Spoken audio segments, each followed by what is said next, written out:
네, 모두들 경제적 자유를 꿈꿉니다. 이 경제적 자유를 이해하기 전에 반드시 이해하고 있어야 되는 것이 있습니다. 과연 무엇일지 좀 짐작이 가시나요? 네, 열정 PM입니다. 네, 안녕하세요. 오늘은 좀 경제적 자유, 이렇게 많이들 얘기하시잖아요. 저도 항상 얘기합니다. 경제적 자유를 이루고 싶다. 네, 자유라는 말 되게 좋아하잖아요. 자유. 근데 오늘 무슨 얘기를 한번 해보려고 하냐면요. 좀 자본주의 얘기를 하려고 합니다. 정말 제가 뭐 자본주의가 뭡니다라고 이제 정의를 내릴 그럴 제가 전문가는 아니고요. 이제 자본주의에 대해서 알아가려면 기본적인 개념이라고 할까요? 이제 제가 파악한 거를 한번 전달드려 볼게요. 이게 지금 투자를, 재테크를 하시는 분들에게 되게 유용한 정보일 것 같아서 제가 오늘 말씀을 드리려고 하는데요. 일단 은행의 역할을 알아야 되고 대출에 대해서 이해를 하면은 한 반 정도 된 것 같고요. 그 다음에 이제 저희가 항상 얘기하는 물가가 상승이 된다, 통화가 팽창이 된다, 화폐 가치가 하락이 된다. 전반적인 흐름을 이해하는 게 또 한 반인 것 같아요. 자본주의는 이제 은행 시스템이라고 이해를 하면은 가장 쉽더라고요. 네, 은행의 구조가 이렇습니다. 그 지급 준비율이라는 최소한의 10%, 우리나라 같은 경우는 더 낮다고 하더라고요. 네, 은행은 보유하고 있는 그 돈에 대해서 10%만 놔두고 나머지 90%는 빌려줍니다. 그게 구조예요. 그게 은행 시스템이에요. 이게 바로 자본주의라는 겁니다. 자본주의가 돌아가기 위해서는 계속해서 이제 돈이 돌아가는 겁니다. 돈이 계속 만들어지는 건데요. 물론 인위적으로 돈을 막 중앙은행에서 찍어낼 수도 있지만 이 대출의 영향이 큰 거예요. 잘 이해가 안 되시죠? 그래도 좀 개념을 잡으셔야 돼요. 이 자본주의가 아니면요, 이 대출이 없는 겁니다. 대출이 있을 필요가 없는 거예요. 은행 시스템을 이해를 하셨죠? 그리고 이제 통화는 계속 팽창하는 구조잖아요. 그러면은 돈이 계속 늘어납니다. 어떤 일이 생기냐면 똑같은 돈 가치가 계속 하락하는 거죠. 돈이 계속 많아지잖아요. 근데 사실 물가가 상승된다는 얘기는 만 원에 사던 거를 2만 원에 사고, 좀 이해되시죠, 여기는? 자본주의에서 현명한 사람들은 어떻게 하냐면 이 빚을 이용하는, 자본주의가 잘 돌아갈 때는 항상 문제가 없는데요. 자본주의가 항상 이 위기가 문제입니다. 하여튼 결국 자본주의에서 살아남으려면 빚을 이용할 줄 알아야 되는 거는 확실해요. 근데 이제 경제 위기가 왔을 때가 문제입니다.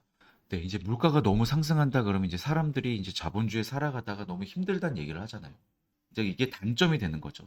계속 잘 가면 좋은데 수위를 조절해야 되는 그런 상황이 오는 거예요. 그럴 때 어떻게 하냐면 이제 막 금리를 막 엄청 올리잖아요. 우리 불과 22년, 23년도에 계속 그랬잖아요. 이제 금리를 올린다는 얘기는 이 물가가 너무 올라가니까 겠다는 거예요. 이 대출을 활용해서 자산을 극대화시키는 건 맞지만 이렇게 위기가 왔을 때 또 고금리잖아요. 그래서 파산할 수가 있어요. 무리한 대출을 받으면. 제가 보기에는 가장 현실적인 거는요. 이제 대출을 받을 때 이 이자가 이제 낮았을 때는 감당이 될 거예요. 여기까지는 감당이 될 건데 이 이자가 두 배가 됐을 때 감당이 되시는 거를 이제 보면 좋을 것 같아요. 그래서 지금 22년, 23년 금리가 막 미친 듯이 올랐잖아요. 그때 본인이 벌어들이는 그 수입보다 이 이자를 감당해야 되는 돈이 눈덩이처럼 불어나서 결국은 파산하신 분들도 많다고 하더라고요. 참, 이 자본주의가 많이 어려워요. 그렇지만 저희가 이제 이 자본주의가 은행 시스템이다. 은행은 계속 빚을 만들어내는 구조고 통화가 팽창하고, 그리고 이 자본주의에서는 대출을 활용해서 꼭 필요하지만 정말 무리한 대출은, 이 자본주의가 참 어렵고 재밌습니다. 잘 활용하면 부자가 되는 거고 또 무리하게 활용하면 파산을 하는 거고요. 그 적당한 그 수위를 맞춰가면서 대출도 이용하고 하는 게 정말 핵심인 것 같아요. 잘 활용하는 사람만이 정말 부자가 될 수 있고 경제적 자유를 얻을 수 있는 것 같아요. 그래서 제가 이렇게 보니까 가장 좋았던 타이밍은요, 한 2015년부터 이렇게 대출을 잘 활용해서 자산을 확보를 하시고, 이제 21년, 22년으로 넘어가는 이 고금리 시기 전에 어느 정도 대비하셔서 너무 욕심 안 부리고 어깨에서 더 떨으신 분들이 또 대출을 좀 갖고 또 이렇게 고금리 시대에 높은 금리로 힘들지 않으시고요. 매도를 했고 매도를 하고 원금도 갖고 또 현금을 좀 보유하고 있으시다가 또 이렇게 파산하는 분들이 많이 계셨잖아요. 금리가 올랐을 때. 그럴 때 부동산 가격이 또 폭락했잖아요. 막 경매로도 나오고. 그럴 때 막 주우러 다니시더라고요. 부자분들은. 그런 분들이 가장 베스트죠. 그렇기 때문에 저희가 자본주의 흐름을 잘 이해를 해야 됩니다. 저희 할 수 있어요. 이게 부동산 흐름도 항상 반복이잖아요. 자본주의는 항상 반복일 거예요.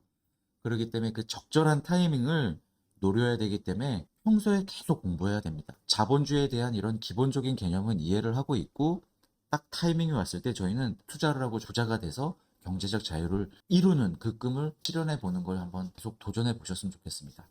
잘 이해가 되셨는지 모르겠어요. 근데 이거를 제가 혼자만 알고 있으려니까 너무 안타까운 거예요. 저도 이거를 깨우치게 되게 오래 걸렸거든요. 저 정말 대출 받으면 큰일 나는 사람인 줄 알았어요. 근데 제가 이 자본주의에 살고 있더라고요. 자, 오늘도 이렇게 긴 영상 봐주셔서 너무 감사하고요. 네, 또 다음 영상으로 찾아뵙겠습니다. 감사합니다.